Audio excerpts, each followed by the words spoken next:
Warning.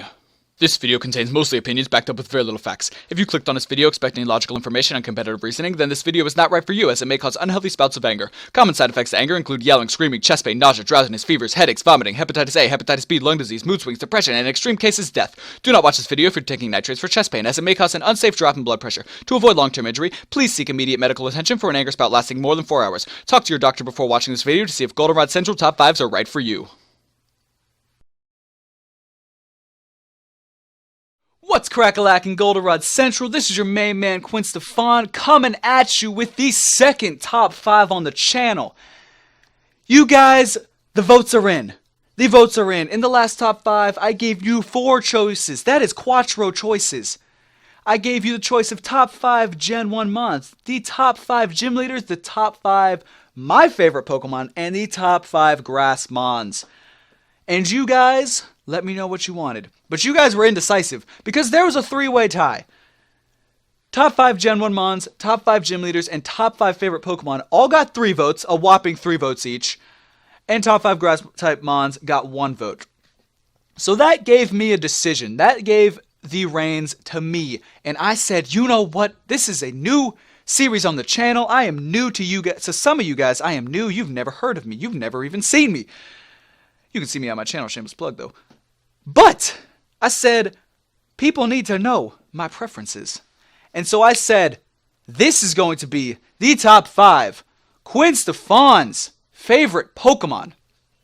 And we're going to get this list started right now. Coming in at number 5 is a double whammy. It is a tie. There was a tie between 2 beautiful birds named Staraptor and Braviary. Now, I will give you the reasons for both. First off, both of them, like I said, are fantastic birds. One of them's 4th gen, one of them's 5th gen. And I myself, I am more of a 4th gen kind of guy. That's because 4th gen was kind of there as I was like growing up in Pokemon. 5th gen, I kind of took a break, put Pokemon on the back burner, and was like, you know what? I'm in high school. I'm too cool for this. Which was the dumbest thing I could have made in my life. But Staraptor is at this spot because when I was a child and I played through Platinum, I don't remember playing through Diamond and Pearl, I remember playing through Platinum. I would always, you know you have to have a flyer in any playthrough. You don't have to, but usually you do. And Staraptor was that guy for me. This bird is the coolest looking bird I have ever seen, barring Braviary, and that's where he comes in. Up until 5th gen, Staraptor was my bird. Staraptor was the main man, you could say. But then I saw Braviary. I got back into Pokemon in like 10th grade, playing with emulators, and I saw Braviary, and this thing caught my fancy. I didn't know where to get it. I didn't know how to get it. So I looked it up, and I'm pretty sure you could only get it, I think it was in white version where you could only get Braviary, and then black version you could get Mandibuzz at that one like relic looking place. Not the Relic Castle. I know it's not the Relic Castle, but it's like old and like looking like that. I don't know what it's called. You guys probably know what I'm talking about. But I saw Braviary, and I was like, this thing is a beast. I need this thing. So we have a tie here between Staraptor and Braviary. Both flying normal types that just, they remind me of fighting types, which is so cool because Staraptor gets close combat, which I think is the coolest thing ever. And if they were flying fighting, that would be ridiculous. Or actually, it would be fighting flying because flying is not a primary typing except for Tornadus. Fun fact of the day. But that being said, we're moving on to number 4. Flying into the number 4 spot is one of my favorite dragon types, if not my favorite dragon type Pokemon, Flygon, the dragonfly looking mon of Gen 3. Now, Gen 3, I just said Gen 4 was my generation, but Gen 3 was what I spent the majority of my childhood in. I started off in like the tail end of Gen 2, and then Gen 3, I hit it like a truck. I played through Gen 3 so many times. And every single time I went through a Gen 3 game, I would grab a Trapinch from that desert and I would have myself a Flygon. Because you know what? Salamence takes way too long to get in that game. Salamence you have to wait until after the 7th gym badge when you have Waterfall. That's not fun. I want a mon that I can play through pretty much the whole game with. And Flygon fit that bill. Another reason why I love Flygon is because, as I stated in the last top 5, I was an adventurous and outgoing little child. And I loved animals, I loved snakes, I loved lizards, I loved bugs, I loved anything that crawled or moved on the ground. And dragonflies qualify as one of those animals. I love dragonflies. Now, I might have fed them to my lizards at some point, but, that's regardless. I still liked them. They were cool. It's just, that's the food chain. But when I see Flygon, it is a dragonfly combined with a beastie dragon, and it is beautiful. And when I was a child and I looked at this thing, I just got tingles down inside me because I wanted it. It was so cool. It was like, how did this little bug of a thing turn into this wonderful dragon-type, ground-type Pokemon? And yes, it is way overlooked because everyone's drooling over Garchomp. Everyone's thinking Garchomp's the best. Garchomp's got a Mega. Garchomp is the best ground dragon type, which competitively it is. But I'm not talking competitive. I'm talking visual aesthetics. I'm talking deep down inside my heart, my memories, and Flygon fits that bill perfectly. Moving on to number 3. We have my favorite starter. Easily my favorite starter. We're going back to Gen 3, coming at you with Sceptile. Now I know Sceptile's probably the least liked out of the 3 Hoenn starters, because Blaziken's freaking awesome, and Swampert is just swole as crap, and Sceptile's just sitting there like with his back turned to the opponent, like, oh, I'm cool, I'm a Dragon Grass type. Which, you know what? He is really cool. He's a Dragon Grass type. Let me repeat that. A Dragon Grass type. Let's not even talk about his Mega. He is straight up a beast. Every single time that I played through a Gen 3 game, same thing with Flygon, I scooped up a Sceptile. Well, I scooped up a Trico, which I then evolved into a Grovyle, which then made its way into a Sceptile in this lovely process we call evolution. Now, as I stated, I love lizards, which is one of the reasons, if not the primary reason, why I love Sceptile. And when I was a kid, I am the kind of kid that votes for the underdog.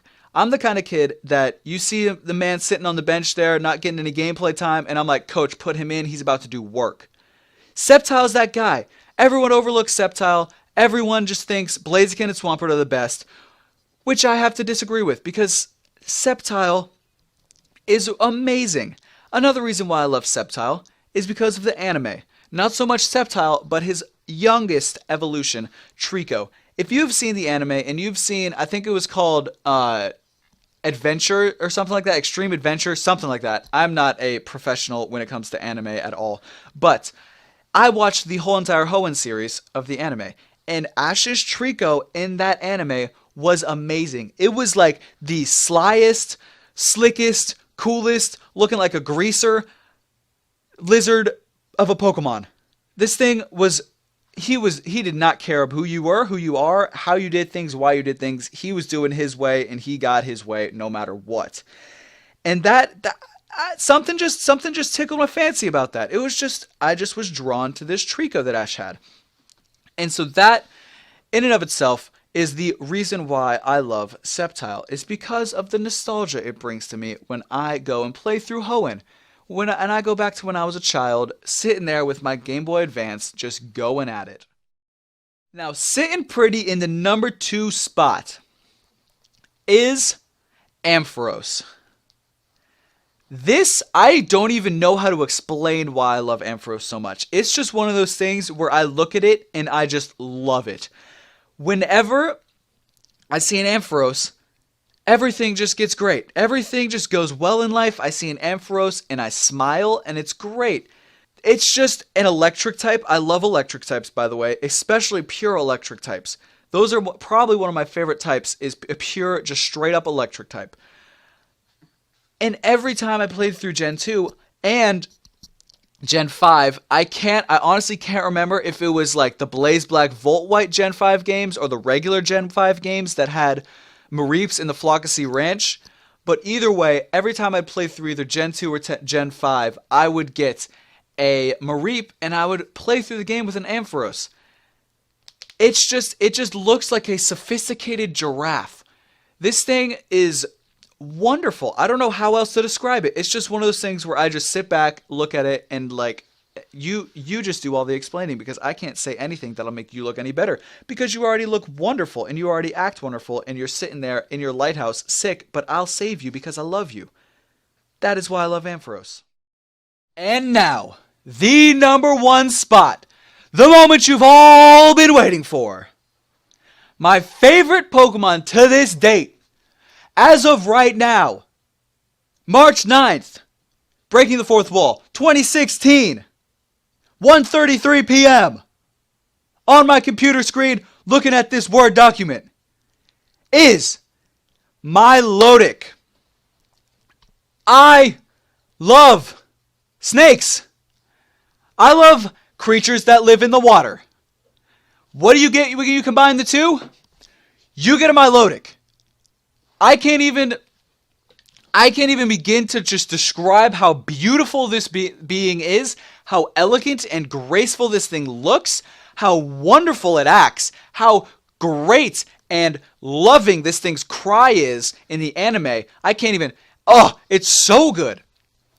And part of the reason why I love this thing so much is because it was so hard to get in Gen 3.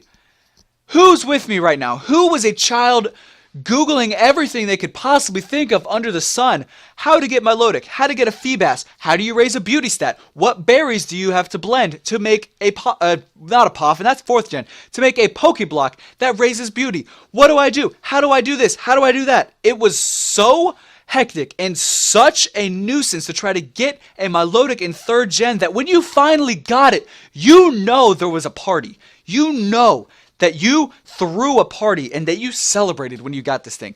Because it took work, it took dedication, it took time. Another reason why I love Milotic is, believe it or not, I'm going to take a competitive standpoint from this. It is so bulky. Oh my goodness. Recover, Miracle, slap some lefties on that thing, and you are putting in work. You will take a hit, you will dish double back with Miracle. I'm telling you, I love running Recover, Miracle. I don't even care. Recover, Miracle, Scald, and whatever else you want. It doesn't matter to me. But throw lefties on this thing, and it is not dying.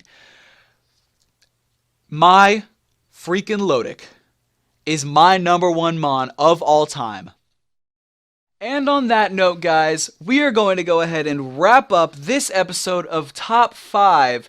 I really hope you enjoyed, guys. If you did, let me know in the comment section. Let me know by leaving a like on this video. And if you haven't already, subscribe to the Goldenrod Central, because you will not be disappointed with our content. If you haven't already, check out my channel. It will be in the description below, along with the other conductors of Goldenrod Central. Feel free to leave your top 5 favorite Pokemon in the comment section down below, because I want to know, what do you guys like? Do you like things that I like or not? Let me know, and I will gladly respond to you in the comment section. But with that, guys, have a wonderful day, and I will see you at our next Top 5.